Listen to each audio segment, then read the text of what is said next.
Hi guys, Anton here from Adventure Africa, and today we've got Joe here from Gemini 4x4.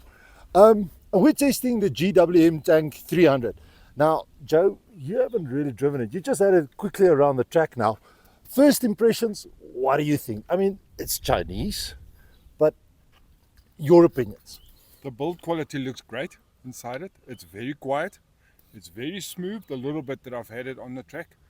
The Hill Start Assist works brilliantly. Everything inside seems to be working the way it should. So the thing for me is like, this vehicle comes in at 726,000 Rand about. It's got a 2-litre turbo engine in it, 162 kilowatts and 380 Newton meters of torque. Now, the petrol, normally when we go 4x4, we here in South Africa, we actually prefer the diesels. But with a 2-litre turbo petrol, what is your opinion? Enough power, enough torque? I think it's enough power and enough torque. It's more about the gear ratios. If they get their gear ratios right, petrol or diesel, it won't really matter.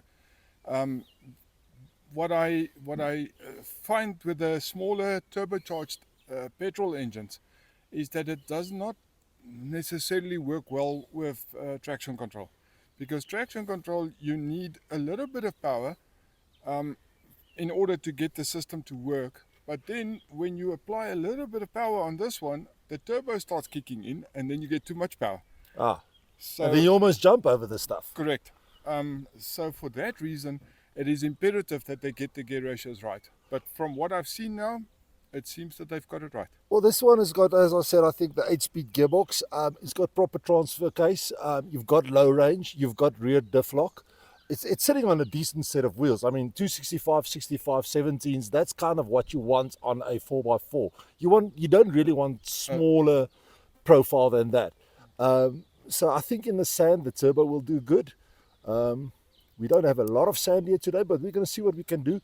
But the main thing is we're going to try and see how does the articulations work on this vehicle, how the traction control works, how well is the breakover angles and all those things.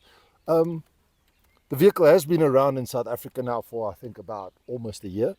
So yeah, I'm actually looking forward to taking this over the course. The nice thing is, as I've said before, we keep on coming back to Kungwini because now we've got a standard. We can compare it to what we've done before here.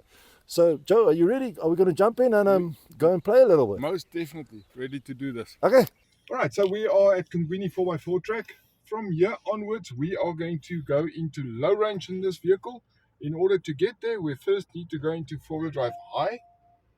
It will tell you on the dashboard what is happening, and it is now engaged for high, and I can now go into 4 low. If I try to go into 4 low while still in gear, the vehicle will tell you you need to be in neutral. So in order to move that, you need to go to neutral, and you can hear the gears engaged underneath, and now it is showing you that it is in 4 low. It is always a good idea when you go off-road to use the car in manual mode. So you don't go into normal drive, you use it like a manual vehicle. So I am now in manual first gear, and we're slowly going to move forward, and the vehicle will engage the obstacle. Try and keep the steering wheel as straight as possible. It is a habit to turn too much. And nice and steady, up we go. No diff lock needed. Diff lock only for terrain where the wheels are going to be articulating.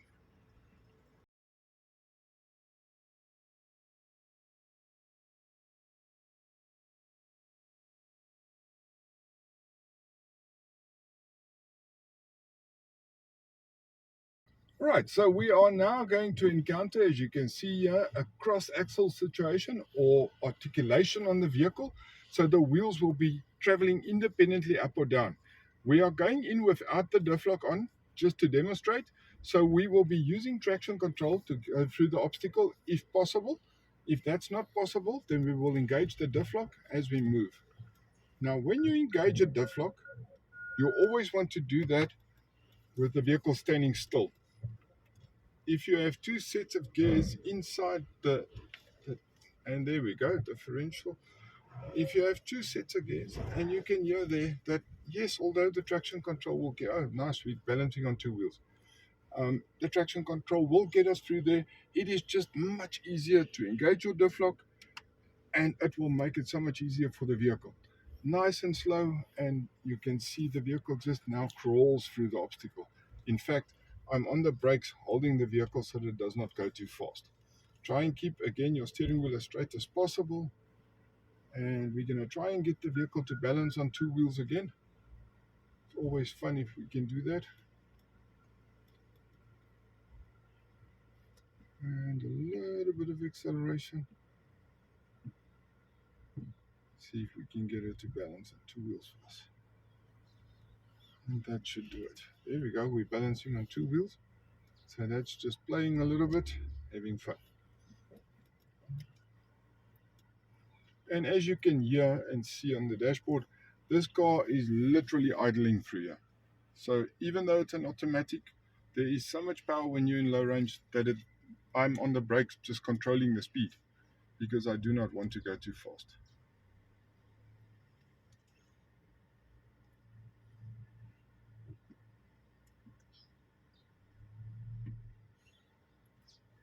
Now this little bump that Anton's on at the moment, this is a good indication of the ground clearance of the vehicle, the breakover angle.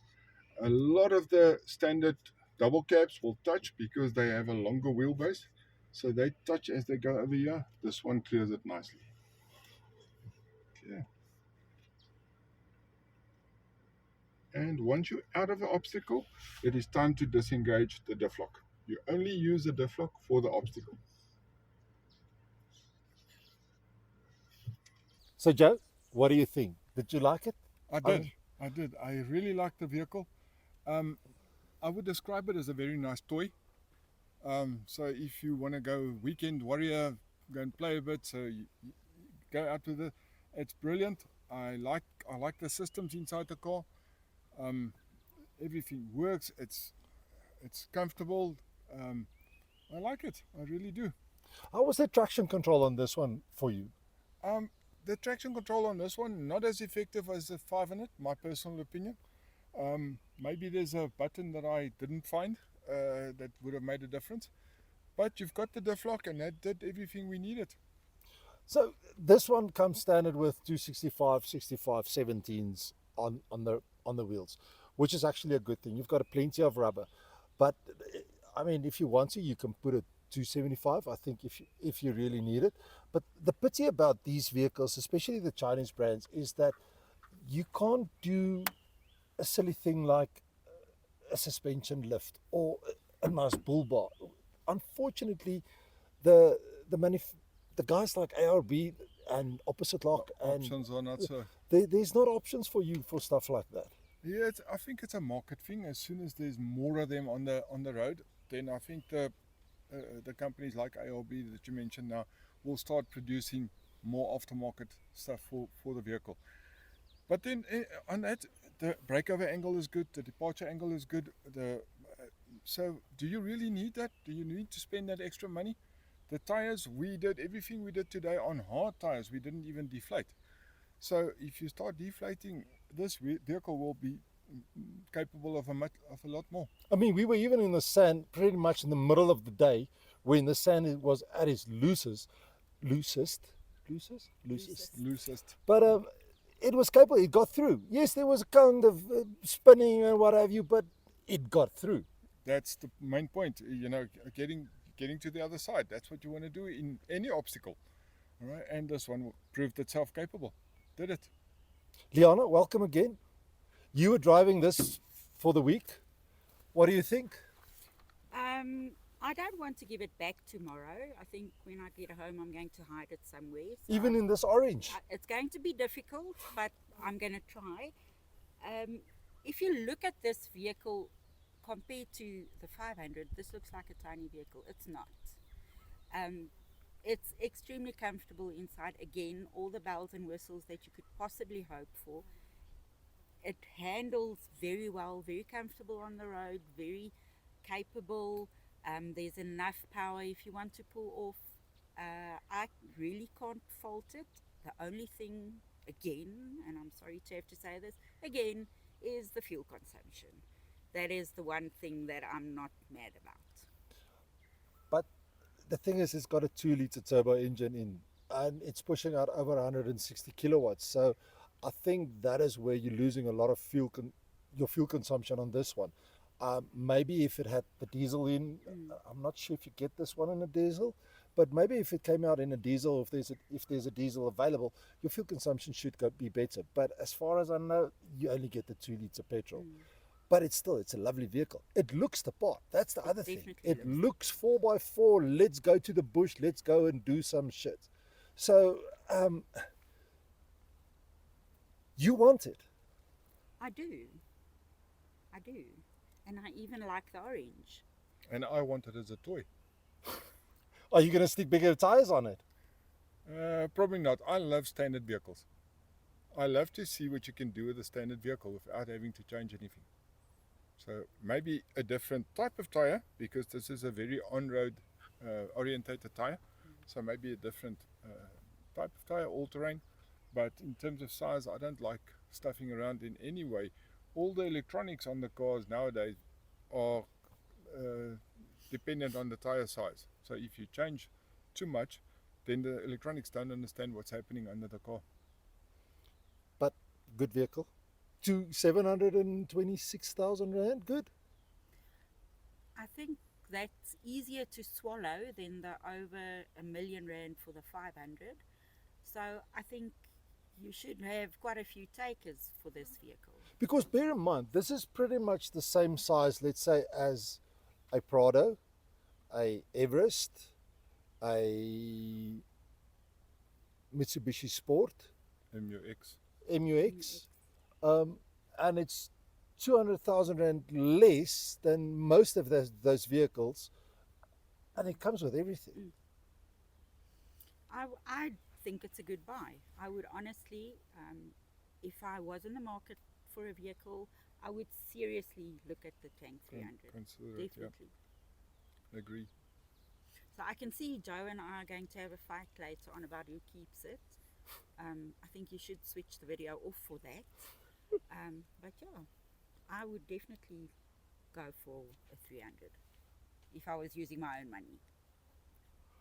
Well, guys, on that note, I'm going to say thanks to Liana and thanks to Joe. Thanks for joining us here at Kungwini. Guys, if you want to come 4x4 here at Kungwini, check out their website. I'll put it up down in the descriptions below. Really a lekker place to come and do some 4x4ing. And chat to Joe. Joe runs Gemini 4x4. Speak to him. He's an instructor. He knows what he's doing. He's been apparently around for 45 years in the 4x4 industry. So at some point, he should have learned what he needs to do. But yeah, guys, please like, subscribe, ring the bell icon, and we'll see you next time. Cheers.